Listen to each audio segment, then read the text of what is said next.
Boa noite a todos. É uma alegria muito grande estar aqui nessa casa que eu tanto admiro, tanto respeito.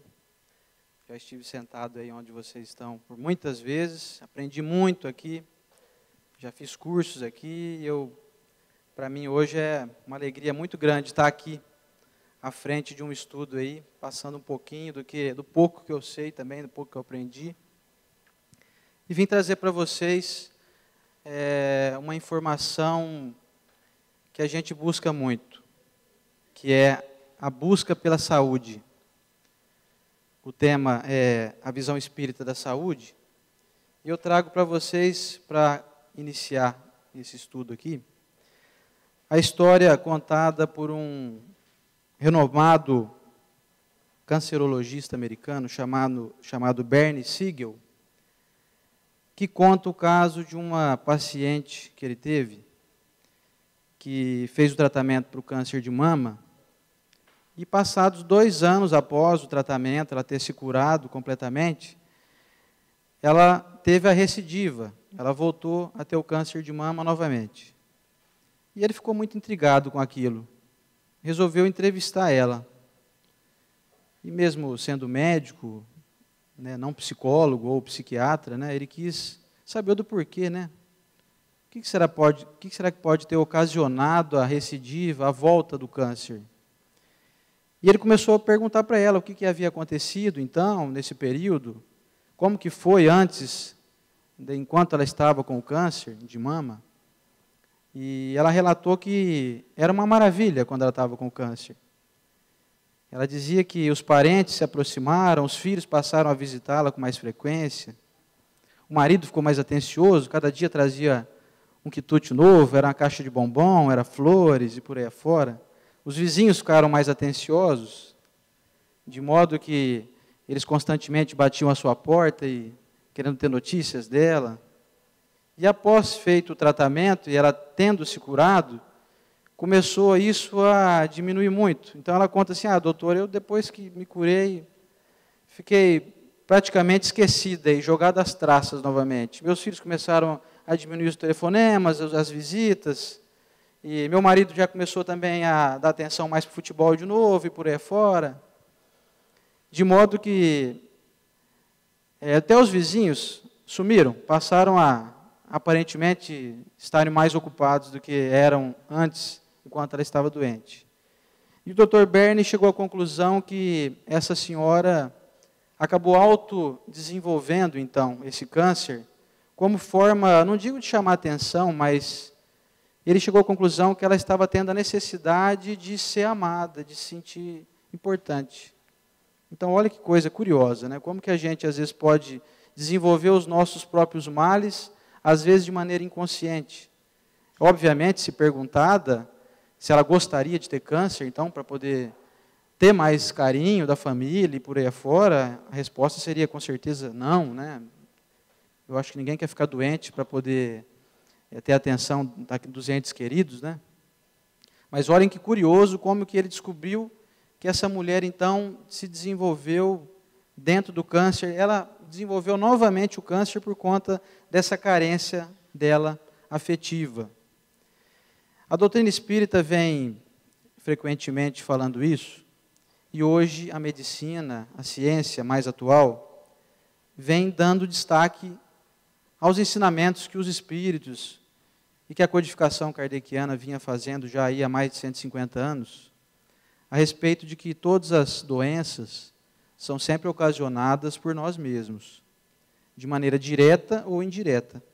Então eu acho muito importante, nesse breve estudo de hoje, que a gente cite algumas referências e faça algumas observações, de modo que passemos então a nos auto-observar mais, para poder detectar se nós estamos tendo algumas ações, alguns pensamentos. Estamos alimentando, então, algo que vá ocasionar a doença física estabelecida em nosso corpo físico, que é apenas o último estágio do problema. A doença ela começa com fatores principalmente morais, inicialmente, e depois o estabelecimento dela no corpo físico é apenas o grau mais avançado. O André Luiz afirma que se a mente encarnada não conseguiu ainda disciplinar e dominar as suas emoções e alimenta paixões, como, por exemplo, o ódio, inveja, ideias de vingança, ela entrará em sintonia com os irmãos do plano espiritual, que emitirão fluidos maléficos para impregnar o perispírito do encarnado, intoxicando-o com essas emissões mentais e podendo levá-lo até a doença. É a lei da sintonia, né?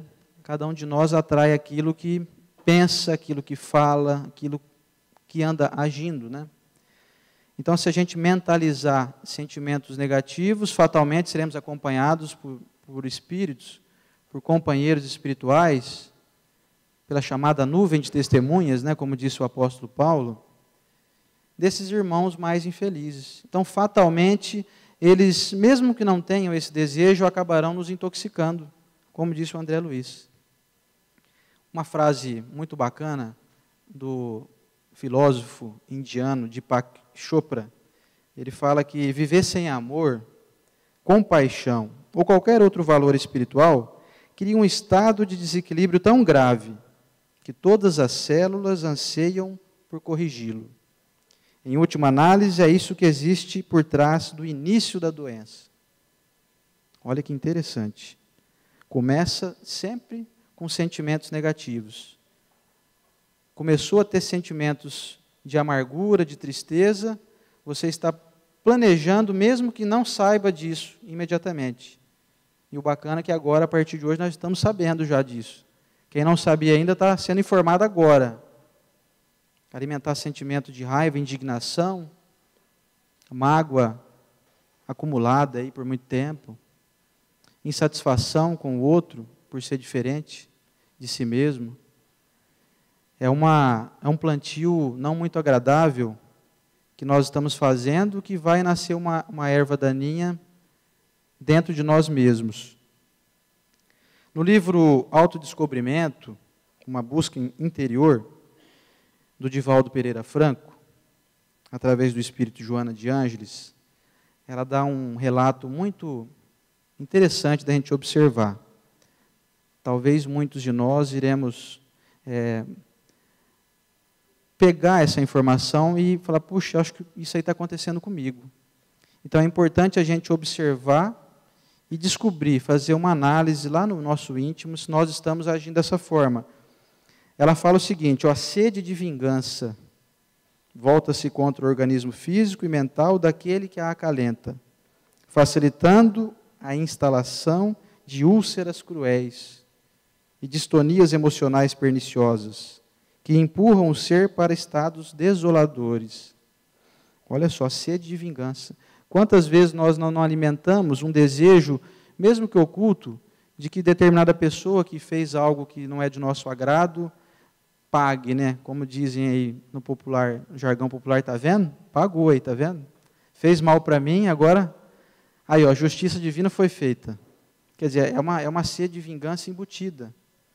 Nós nos disfarçamos de, vamos dizer assim, de secretários de Deus, né? Para poder, então, determinar, ó, tá vendo? O patrão pôs aí, fez cumprir aí o negócio, né? Fez cumprir a sua lei, né?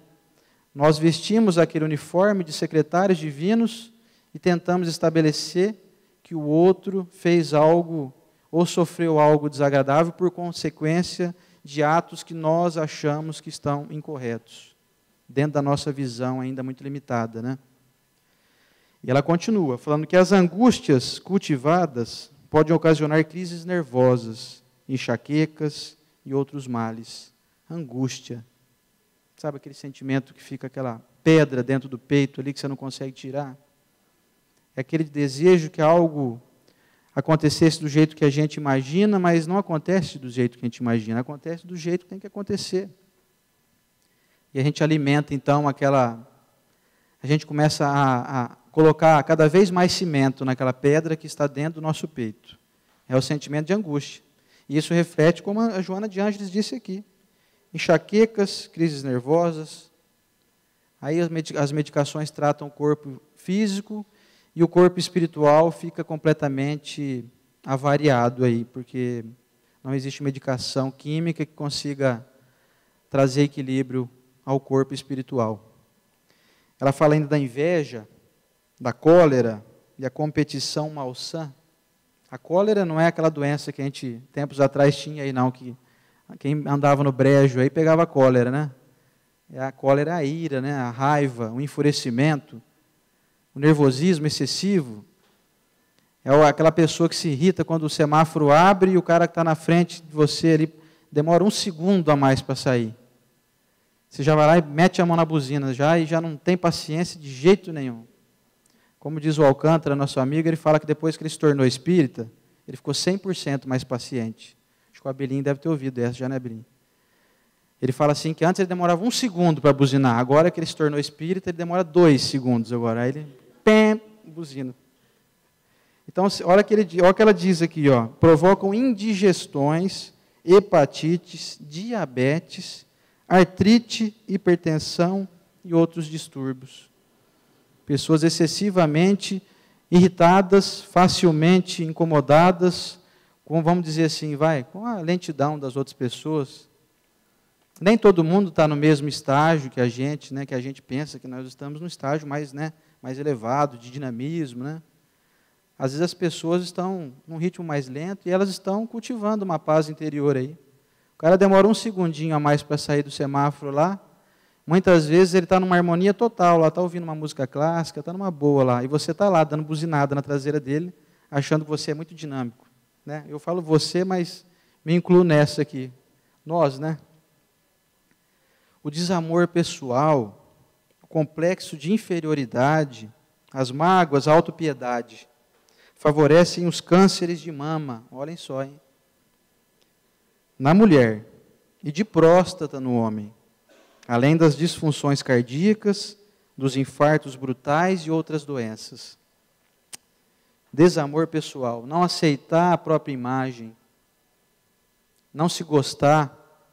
A gente não precisa também elevar aí o nosso lado narcisista, né? Ficar aí todo vaidosão, se achando, né, a última bolacha do pacote, como dizem por aí, né? Mas a gente tem que se gostar do jeito que nós somos. Vocês imaginem só que, segundo os espíritos nos informam, nós ficamos a média de 100 a 150 anos programando a nossa encarnação.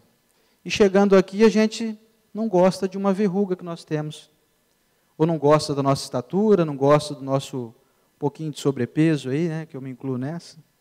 A gente fica aí se deteriorando, se maldizendo, não gostando de si mesmos, não aceitando a própria imagem, nos esquecendo que nós somos espírito, momentaneamente encarnados, e não o contrário.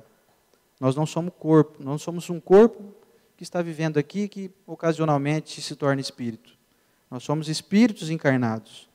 E a forma que nós utilizamos aqui é a melhor forma que tem para o nosso desenvolvimento.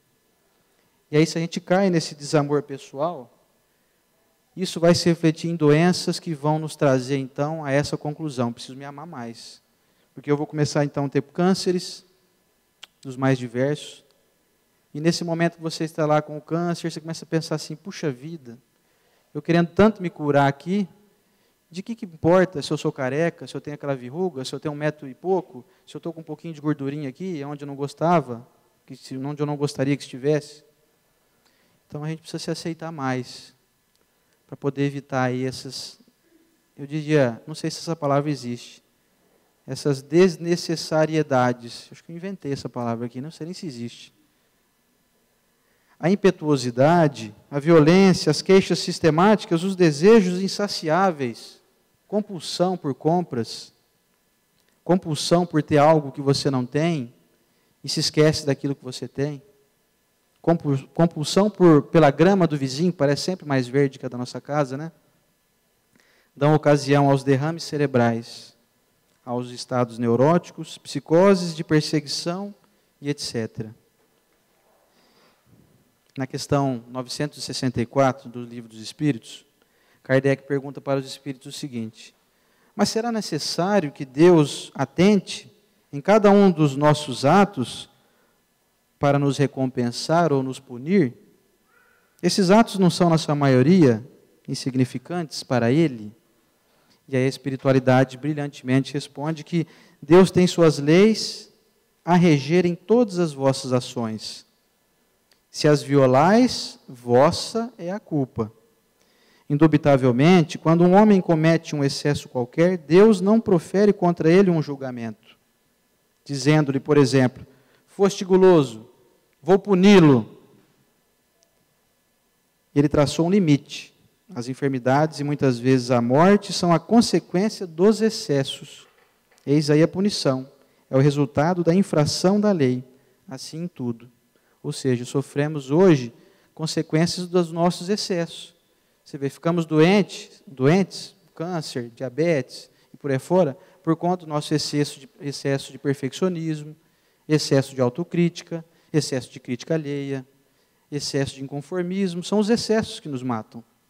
E nos matam assim. A morte física é fichinha. A espiritualidade fala que dá muito mais trabalho para a gente reencarnar do que para a gente desencarnar, né? Então, o desencarne aí é só um detalhe.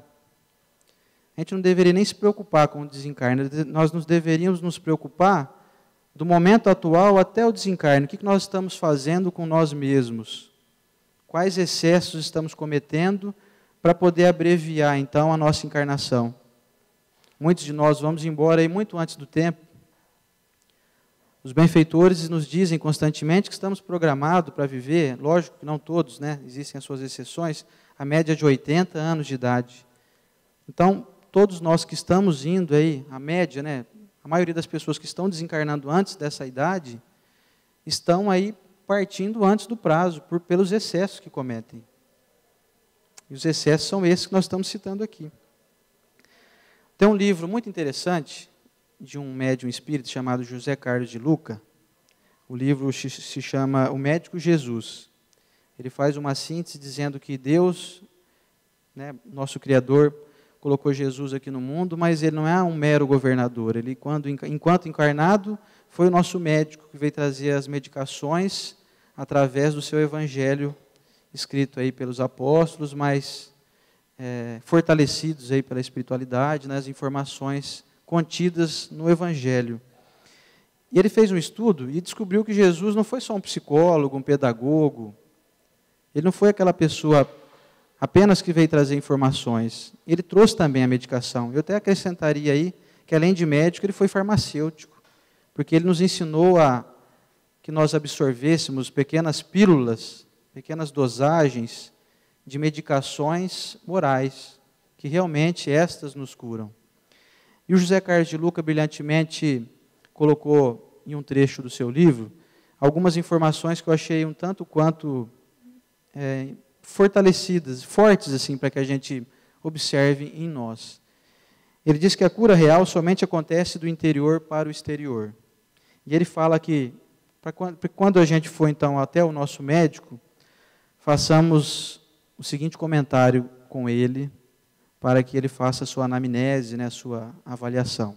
Sim, diga ao seu médico que você tem dor no peito, mas diga também que a sua dor é dor de tristeza, é dor de angústia.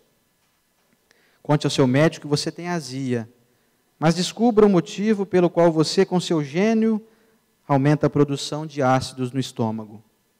Nossa, chega até a doer, né?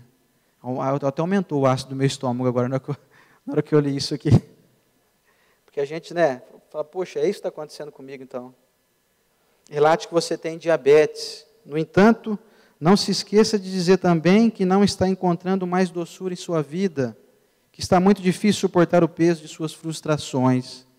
Casos de pessoas, por exemplo, ficam um ano inteiro planejando determinados acontecimentos para então verem doçura na vida.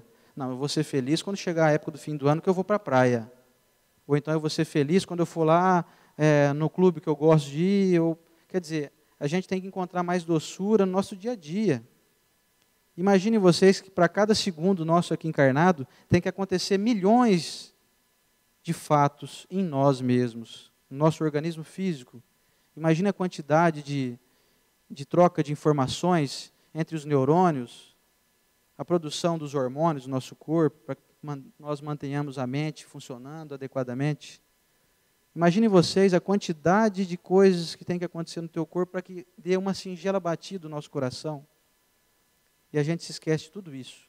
e bota as nossas alegrias somente na época que eu for para a praia, na época que eu conseguir comprar aquele carro que eu quero, na época que eu passar a mudar de emprego, passar a ganhar um pouco mais e por aí afora. Deixamos a doçura da vida, que ela é constante, que ela é das 24 horas do dia, deveríamos agradecer aí imensamente a cada segundo e nos esquecemos aí de todos esses milhares de segundos e nos focamos em algo muito longínquo e passamos então a desenvolver o diabetes. Passamos a não ver doçura mais na vida por conta disso. Mencione que você sofre de enxaqueca.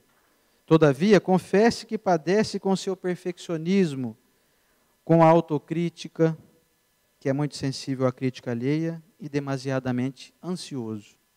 Olha só isso. Enxaqueca, perfeccionismo, tudo a ver, né?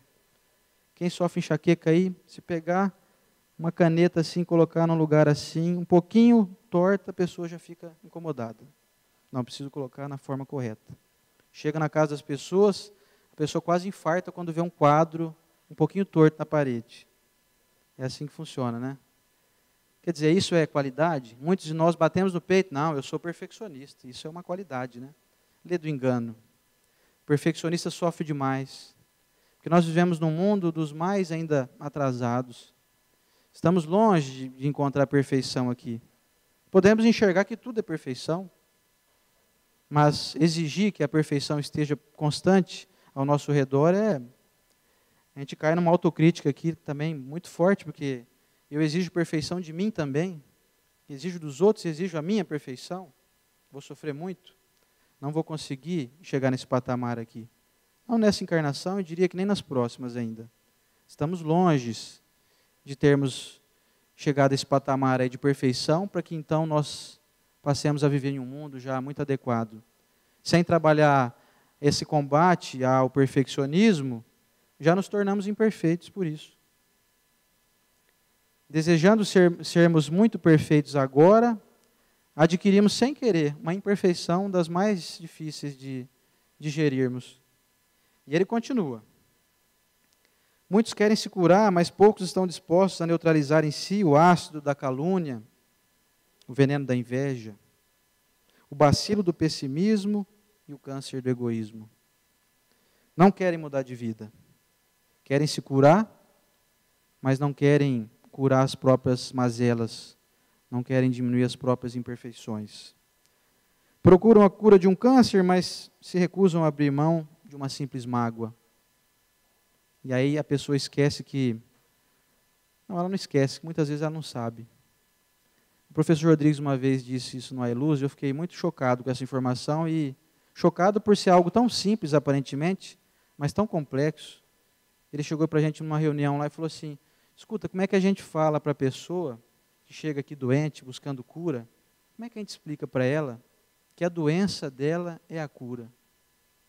Se a gente tirar a doença dela, resolve um problema e surgem potencialmente outros vários. Resolve um e aparece 10. Não doenças físicas, às vezes, né? Que ele diz, mas imperfeições morais, como diz aqui no texto. Eu quero me curar de um câncer, mas eu não largo mão daquela mágoa de jeito nenhum. Eu não sou capaz de perdoar em hipótese alguma. Ah, mexeu comigo, onde já se viu? Quer dizer, a pessoa já vem com o seu ego inflado, com a sua vaidade, já vem com o seu chamado... me fugiu agora a palavra, mas... como é que é quando a pessoa está muito... Não deixa que algo machuque porque ela se acha superior. Esqueci agora a palavra, mas daqui a pouco ela vem. Então a gente tem que primeiro tirar a mágoa para depois ter o merecimento então de utilizar a saúde de um corpo que não tem mais necessidade de ter câncer para poder então ganhar a nossa caminhada. Enquanto a gente se detém nos detalhes, nas pedras do caminho, que são as mágoas, os pequenos detalhes das pessoas que não conseguiram alcançar um êxito em lidar conosco, enquanto a gente se pega nesses detalhes e se esquece completamente que nós também erramos, vamos ter que passar por câncer ainda há muito tempo.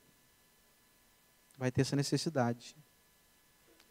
É a chamada tijolada que Deus dá em nós, né? Como diz uma historinha que conta de um rapaz passeando com a sua Ferrari e tomou uma tijolada na porta da Ferrari. Ele voltou muito irado, deu marcha ré no carro e descobriu que era um menino que tinha jogado um tijolo e amassou a porta do carro dele, carro de milhões aí. Retornou, desceu do carro enfurecido, pegou esse menino, chacoalhou muito, falou: menino, você está doido? A hora que você fez, por que você jogou a pedra no meu carro? Você sabe que vai me custar uma fortuna para consertar isso? E o menino, chorando, quase que soluçando, falou: senhor, desculpa, mas a única alternativa que eu tive para poder chamar a atenção de alguém, porque eu estava aqui com meu irmãozinho, numa cadeira de rodas, e eu perdi o controle, e ele acabou descendo pela ladeira aqui, caiu ali embaixo, está machucado, ele é cadeirante, né, deficiente físico, e a única forma que eu tive de chamar a atenção foi dar essa tijolada na porta de alguém. O homem engoliu aquele orgulho, né, aquela ira momentânea, se compadeceu do menino, foi lá, levantou o outro que estava caído, pôs ele na cadeira, limpou o seu rosto, e daquele dia em diante, ele viu o menino, depois o irmão levando o outro, ele ficou extremamente envergonhado de si mesmo, tanto que ele nem mandou consertar a porta do carro mais. E aí a moral da história é que às vezes Deus precisa dar uma tijolada em nós, para chamar a nossa atenção. Tijolada vem em forma às vezes de acidentes, não sabemos os motivos, doenças que surgem do nada, aparentemente, né? Mas que são consequências dos nossos atos. E essas tijoladas muitas vezes nós não entendemos, achamos que estamos então no lugar errado, na hora errada, não era para ter pego em mim, era para ter pego no vizinho, e aí passamos então com o não conhecimento, com o não estudo, passamos a cair numa revolta, desacreditamos da existência divina, passamos então a aumentar mais essa insatisfação, e aí vira aquela bola de neve e desencarnamos de forma prematura, desnecessária, tudo por simples falta da busca pelo conhecimento. E para finalizar aqui um pouquinho, questão 919 do Livro dos Espíritos, Kardec pergunta muito, essa pergunta acho que é uma das mais famosas aí do Livro dos Espíritos, né? Quando Kardec pergunta qual que é o meio prático mais eficaz que tem o homem de se melhorar nessa vida e de resistir à atração do mal. E aí a resposta é um pouco extensa, e eu sintetizei ela um pouco. Inicialmente, a resposta foi dada pelo Santo Agostinho, que diz que um sábio da antiguidade vô-lo disse: conhece-te a ti mesmo. Fazei o que eu fazia quando vivi na terra. Ao fim do dia, interrogava a minha consciência, passava revista ao que fizera, e perguntava a mim mesmo se não faltara algum dever, se ninguém tivera motivo para de mim se queixar. Essa pergunta que dá uma resposta do chamado conhece-te a ti mesmo, eu diria que é 60% da resposta que vai fazer com que nós saibamos como curarmos-nos dos nossos males. Conhecendo as nossas imperfeições, sabendo os nossos limites, passamos então a saber onde nós precisamos melhorar mais. Onde eu estou precisando jogar fora determinados sentimentos que vão trazer doença para o meu corpo. Qual mágoa eu ainda estou carregando? Qual dificuldade de compreensão das fraquezas, dos erros até dos nossos companheiros eu ainda estou tendo? Qual que está sendo a minha dificuldade? O que está tirando minhas noites de sono? O que está me provocando enxaqueca? O que está me provocando o meu diabetes, o meu colesterol elevado? Obviamente, tem as alimentações inadequadas, tem os excessos, né, alimentícios, bebida, fumo, por aí fora. Isso nós já sabemos até quase que muito, está sendo muito veiculado na mídia aí. Eu creio que todos aqui têm um conhecimento até, uma base de estudo. Mas e as questões morais? Que a doutrina espírita vem nos dizer que precisamos curar a nossa mente, as nossas ações, precisamos melhorar nosso trato, precisamos estampar um sorriso no rosto, precisamos contar às pessoas o tanto que elas são importantes para a gente. Precisamos alimentar o nosso espírito com mais otimismo. Em épocas de crise financeira, será que temos que deixar que a crise moral também nos pegue? Será que não é época de deixar o dinheiro um pouquinho mais curto e o otimismo um pouquinho mais elevado? Será que com o conhecimento que temos, não podemos fazer um pouco diferente? Não podemos fazer com que todo o mal que chegue até nós encontre destino final e não ganhe continuidade através dos nossos lábios que foram feitos para proferir palavras de incentivo e não de desânimo, de desalento, de murmúrios infindáveis, de tristezas que aparentemente não têm motivo ou não têm fim? Será que não cabe a nós, com o conhecimento espírita que temos, espírita cristão, o conhecimento que Jesus veio nos trazer, será que não cabe a nós então passarmos a aplicá-los no nosso dia a dia, com a transmissão de energias benéficas àqueles que nos rodeiam, que consequentemente nos atingirão também e farão com que nossa vida se torne mais alegre, nosso corpo se torne mais saudável, nossas noites sejam de mais refazimento salutar, que passemos a gastar menos dinheiro com médicos e medicações, nada contra a profissão, e passemos a utilizar esse dinheiro para sermos mais felizes aí, utilizarmos para poder fazer o bem aí para quem nos rodeia, trocar dinheiro de medicação, de cirurgia, de médico, de tratamentos aí dos mais diversos farmacológicos, pegar esse dinheiro aí, por exemplo, e passear com os nossos filhos, levar os nossos pais para fazer uma viagem, dar uma festa e chamar sim aquele cunhado de trato difícil, chamar a sogra, né, como o pessoal diz aí, sempre tem a sogra no meio, né? Reconcilia-te com a sua sogra, faça uma festa lá. Gaste dinheiro com a festa para a sua sogra e não gaste dinheiro com a sua dor de estômago ou a sua azia por conta da sua dificuldade de relacionamento com ela. Essa reflexão breve aqui, desse estudo que eu encerro aqui agora, vem só para alimentar a informação de que Jesus disse que nós somos seres eternos, feitos à imagem e semelhança de Deus. E para alcançarmos o reino dos céus, é necessário que façamos como Ele nos ensinou, quando disse que eu não vim servir. Aliás, eu não vim ser servido, eu vim para servir. Então, quem somos nós para não nos enquadrarmos nesse ensinamento? Vamos passar a servir mais, perdoar mais, compreender mais, e seremos mais saudáveis, mais felizes.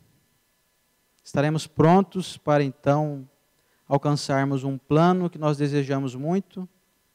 São planos superiores aí, né? Conviver lá perto do Chico Xavier, né? Eu sempre brinco que eu queria tanto comprar uma casinha lá no nosso lar.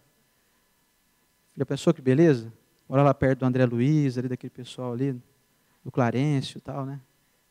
Queria tanto, mas só que se eu não tiver em mim esse desejo de me enquadrar dentro dessa conduta moral que eles já estão praticando, como que eu vou poder, então, ser vizinho deles? Eu agradeço muito a atenção de todos presentes aqui, fisicamente, das pessoas que estão nos assistindo aí pela rede, né, mundial aí de computadores. Agradeço ao convite da casa, ao Abilinho, a todos aqui presentes. Eu desejo que Jesus permaneça sempre nos nossos corações e que possamos hoje, ao retornarmos para as nossas casas, fazermos essa reflexão que o Santo Agostinho nos aconselhou. O que estou fazendo de mim? Como ando agindo? No que eu preciso melhorar? Está só nas nossas mãos. Não depende do governo, não depende de ninguém. Depende só de cada um de nós. Muito obrigado.